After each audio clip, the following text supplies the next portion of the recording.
Hello and welcome. Today we are in Malaysia and we're going to be making our way over to the huge Legoland hotel. So we're currently making our way from the Legoland park on our way to the actual hotel itself, and this thing is absolutely massive. Now, I didn't have time to stay here, which is a real shame. If I had a little bit more time over in this country, I would love to have stayed in Malaysia a little bit longer, but I was actually had a hotel over in Singapore and you just needed a different visa, and I didn't realize how easy it was just to be able to go over, and you could just spend a good amount of time over there, then come back. And I've learned from my mistakes, so next time I go I will definitely be staying here, but that is a long-winded way of me saying there is no room within this video, but we've still got nice amount of models and different things to have a look at. So we are making our way, like I said, from the actual park itself. I've just walked the way the cars would walk, but there is actually a shorter cut through to get to this hotel, which we will explore at the end, and it is a lot quicker than the long way around that I went, because I was using different bits and pieces with regards to how I could try and find this, because I didn't actually have Google Maps. So I followed the signs rather than just doing what everybody else would have done and cut through what we will end up cutting through at the end. But this is the fascia of the Legoland Hotel in Malaysia, and it is very impressive indeed. They've got the huge dragon, which we'll be taking a look at right in a second. You can see just the size of this thing just at the top, and then you can see you've got the two amazing models either side. So it does look very good. Now, because it was so busy on the inside, it was check-in time, I've just taken a load of photos. So you can see the first thing that you see is this amazing model just here. Now, what I really do like about all of the Legoland stores and the big Lego flagship shops as well is each one has its own completely different bit of artwork with regards to something to look at, and it gives you a different write-up about different bits and pieces. Now, that is obviously the reception desk. You can see all of the different models underneath, and then again, that is just the other angle. So it is an absolutely enormous L shape. And there was loads and loads of people playing in the middle, and as I came in, there was then loads and loads of people walking up and around. So I didn't want to be filming about, just because of the huge volume of people that were in here.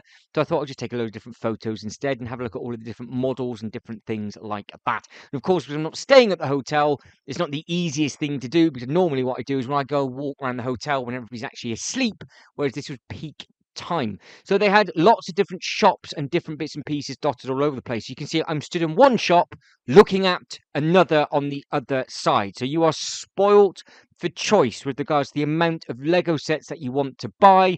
Some of them were on a sale, some of them were full price. It was weird that they had them on either side, but I think it was just an expansion of the shop. They weren't named two different things, but they are really handily all grouped together. So you can see you got the Lego City stuff together, you got all the Ninjago stuff together, then obviously you had all the Batman bits and pieces together, and they grouped obviously all the newer Star Wars bits and pieces together, and then just behind that, it looks like you got a lot of Duplo and the 2.5 and 3+ stuff also back there as well.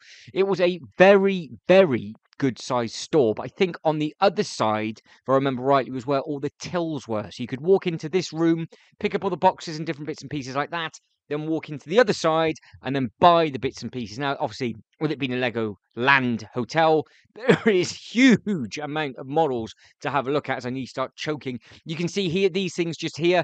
These are located in lots of the different Legoland parks around the world, but this one did seem to be a little bit different. They did have some different dioramas on the rooftops, if I remember rightly. And you can see there, it says bricks up at the top. That is actually your diner. So if you walk down a little bit further, that is where you'd go and stuff your face and grab a bite to eat. And that did look very good. The smell of that place as well was fantastic. Then you got all these different bits and pieces on the wall. There was lots of nice artwork located everywhere, not just on the wall, but also on the carpets as well.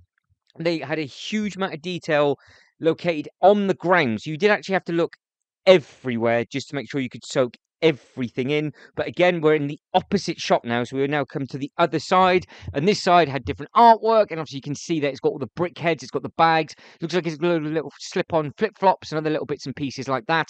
And up top you've got a mix of different bits up there. So some Lego City, you've got the Jurassic Park. I do like the fact that it is really easy grouped together, and you can see the tills in the background on this store.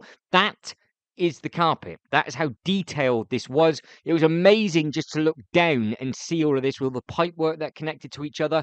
Then obviously you've got all the construction crews and everything like that. And then up in here, you've got all the different bags, you've got the sunglasses, you've got the different brick-built bags, and then obviously you've got Ollie the Dragon as well.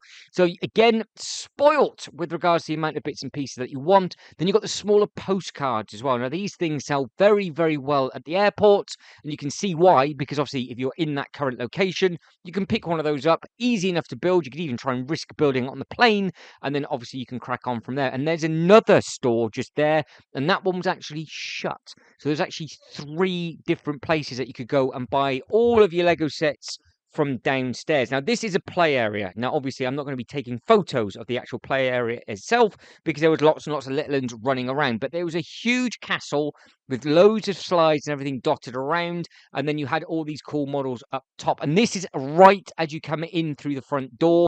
So it gives the little ones something to play on as the big ones spend their money and check in. Now, talking of checking in, yes, this is all different Lego minifigures. And if you've got it already, it is right behind the tills. So there is lots and lots of minifigures to have a look at on this one. I think this is probably the biggest minifigure wall that I've seen so far with regards to any of the other Legoland hotels. They are very, very impressive. Now, of course, with it being a Legoland hotel, they will have different displays underneath the check-in. So you had lots of the glass cabinets, and they all had different boxes and different bits and pieces like that as well. I did try and take some photos as we were going around, but it was very, very difficult because obviously there was everybody stood there. And then as you come close to the front doors, you are meted and greeted by a couple of these different models as well. And that was just scratching the surface of the different bits and pieces that they had within the Legoland Hotel. But obviously I couldn't go off and explore because I didn't have a key, and I can't get into any of the other rooms down the corridors and things like that. So that is a real shame, but I am looking forward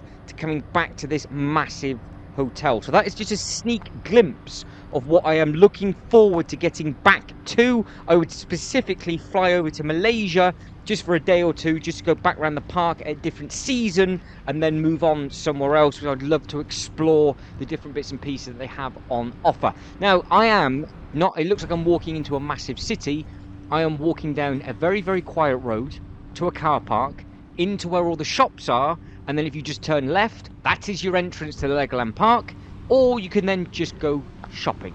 Now, obviously, you can grab some food from here and then walk back up to the hotel if you want to. And don't forget, the hotel itself does have its own exclusive access to the water park and, of course, the theme park as well. So it is in a very peculiar location, but also extremely handy at the same time. And if you are a tourist like me and you forgot that it is slightly different currency to what it is over in Singapore, they have a cash point and you can just get some cash out, and the pound was very, very strong against the local currency. And then this is just a little glimpse of bits and pieces that you have got dotted around just here, and then as you carry on walking up, it just wraps up, and then you've got all of this entertainment to have a go at if you are staying in the hotel, because just down there in a straight line is the entrance to the Legoland Park. But guys, that is it, and I am done. So if you can like this video and subscribe to the channel, that'd be absolutely fantastic. There'll be a more detailed video coming, hopefully